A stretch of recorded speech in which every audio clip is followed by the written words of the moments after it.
Hi there, my name's James and welcome to R&R, the show where I react to and review some of the latest and greatest music videos. Today, I'll be checking out How to Be Me by Ren and Chinchilla. I checked out Chalk Outlines a few weeks back, so I'm really interested to see if there's any progression, if there's a difference in production quality, in songwriting quality. So let's get to it.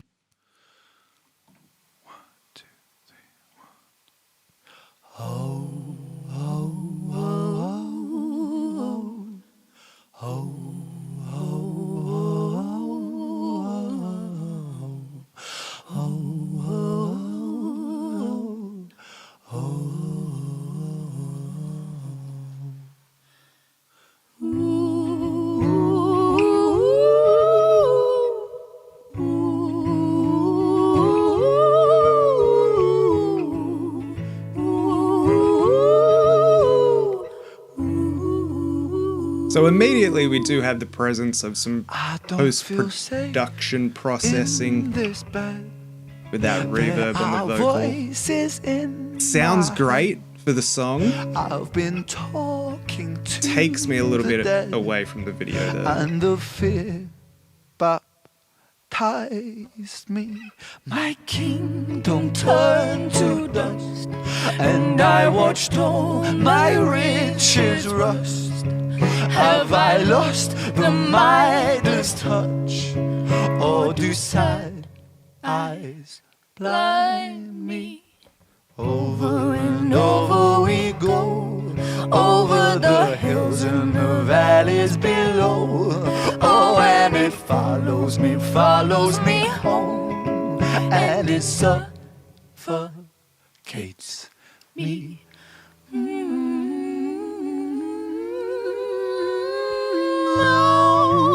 I can't breathe. I said, oh, I can't breathe.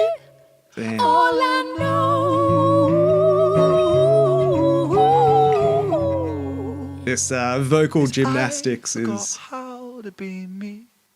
impressive.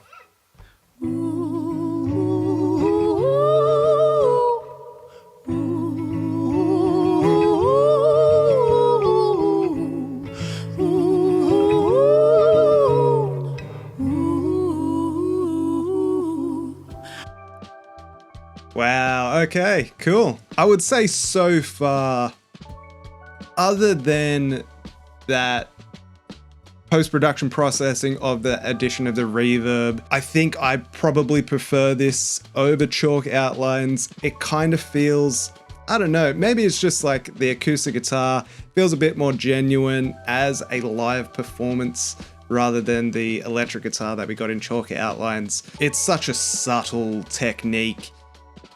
But I do also really like the fact that Ren isn't using a guitar pick, he's finger picking or finger strumming in this instance. Which, again, sometimes I get criticized of saying, maybe it's intentional, maybe it's not. It's hard to tell, of course, unless you get it straight from the artist.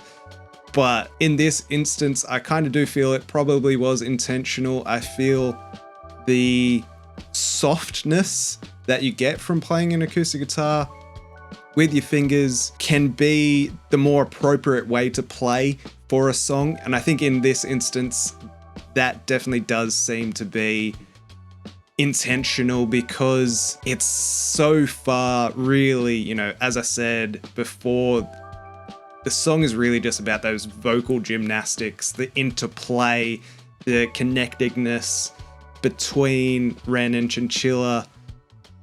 It's not about the guitar playing in this one. I like that. There's, moments of Jeff Buckley in there. There's moments of, almost like the sweetness that you get from Etta James when she's not letting loose. There's, some really interesting moments between both vocalists, but it really is just that combination of both of them coming together and, just locking in such a delicate way, because that's what this song needs. As for the lyrical content, I'm definitely going to have to go back and have another listen to get a better idea of the message. There's a lot going on. There's in sort of great Ren fashion, a lot of poeticness and sort of underlying message in there that I'm not quite getting so far, but interplay between the vocals is quite beautiful. I will say with that post-production, that is, a little bit of a gripe for me. It is being like cut off at certain moments as well, where, there was that moment where it's just Ren singing and there was no post-production, at least effects. There's most definitely still, EQ, compression, probably some noise, gate stuff going on. But yeah, there was like that moment where they got rid of the reverb and then it came back in. It's nice, but yeah, again, so it kind of takes me away from it a little bit. I do like the whole framing on this one though, for the visuals. The fact that it is so close, it's just the two of them. It's a no-nonsense sort of thing. It really, again, I think it just comes back to let's frame these two and capture their vocal gymnastics, their performance, this performance that is in this moment in time. That's all it is. It's not going to live in this same arrangement ever again. It's just capturing the moment, capturing the performance. And so far, quite beautiful. I don't feel safe in these halls. There are bruises on the walls. There are bodies in the floors. And they breathe so loudly. I wish I could move. Get up and walk right out this tomb. Yeah, they've done the same thing there with that reverb. Turned it off at the start there, but then brought it back in. Build the song back up dynamically. Round me, over and over we go, over the hills and the valleys below. Oh, and it follows me, follows me, follows me, follows me, suffocates me. I can't breathe. I said, oh, I can't breathe. All I know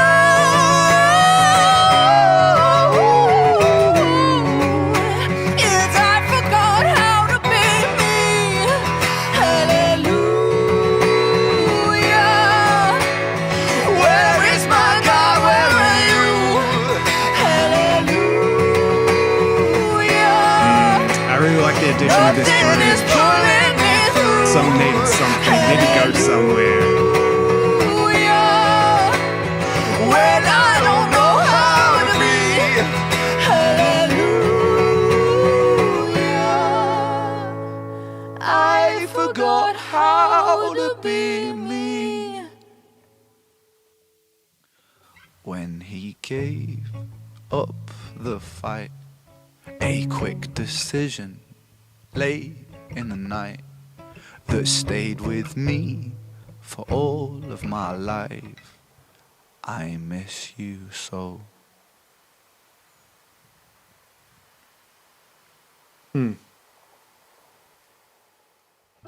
Nice.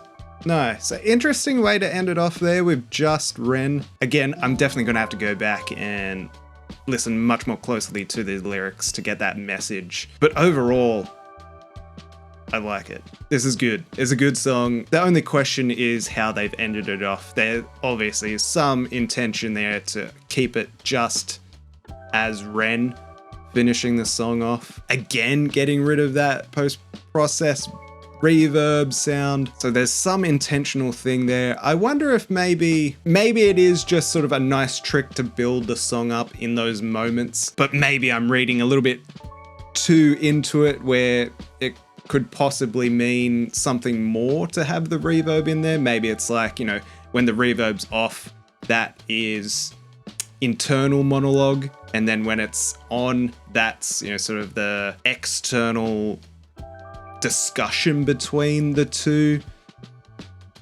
Just a theory. Let me know what you guys think. But yeah, another really impressive collaboration between Ren and Chinchilla here. I think, again, for me, I've definitely preferred How to Be Me over Chalk Outlines. There is just something a bit more direct, I guess. And no nonsense, where there is a bit more of a, even though, you know, it's a one-shot, low-budget sort of thing, a bit more of a fanfare around Chalk Outlines. Maybe it's just, you know, the way that it starts off, where there's a sort of dramatic walking through the halls and playing with the books on the walls or whatever it was. But yeah, this one is just sort of like, here they are, and here it is in this moment. You know, I'm sure usually multiple takes when it comes to Ren and these live performances. So I'm sure there would have been, yeah, a few practice ones here and, you know, before and maybe after even, to get, you know, the right take that worked. But it is just, you know, getting the right take in the moment that works best. And I think they achieved that. And it's great. It's a great song. I don't want to hear a, you know, a more produced studio version. I think it definitely doesn't need it. It's got exactly what it needs. It's got, you know, a very simple chord progression with a nice steady rhythm, which just lays that foundation for Ren Chinchilla to come together and do their thing vocally, using the lyrics as a vehicle to show off their vocal capabilities and their artistry as vocalists, as musicians, as performers, as collaborators. Most definitely in this case. Let me know, is there anyone out there that has also collaborated with Chinchilla in this same way? Or is it just sort of this unique thing that has come forth with Ren? I wonder if, yeah, this is just sort of unique to these two coming together to do these projects, or if there's other instances out there of collaboration between Chinchilla and other artists, because I think that would be interesting. But I'm definitely most interested to check out some of Chinchilla's more produced work, so studio recordings, to see what the difference is, where her creativeness goes when there is, you know, full production involved, and whether it enhances her or if this is, you know, sort of like the best we can get from Chinchilla. And I also want to check out some of her live performances by herself as well, you know, her songs, to see what the difference is between, you know, her performing, collaborating with Ren, compared to, you know, her by herself, you know, her own authentic performance as a live performer. And I think the next one that I'm going to check out from Chinchilla will be Fingers Live. That was one which was recommended by one of the commenters in the Chalk Outlines video. So I think I'll check out that one next, and then maybe one of her studio produced songs to get a bit of a contrast between the two. So definitely let me know which of her studio songs should I check out. But that's it for me in this one. Be sure to let me know, did I miss anything? I'm definitely going to have to go back and have a closer listen to those lyrics, and probably read through them to get a better idea of the story that's being told. But if you enjoyed this video, be sure to subscribe to the channel, check out some of these other videos appearing before me, and you'll see me in the next one.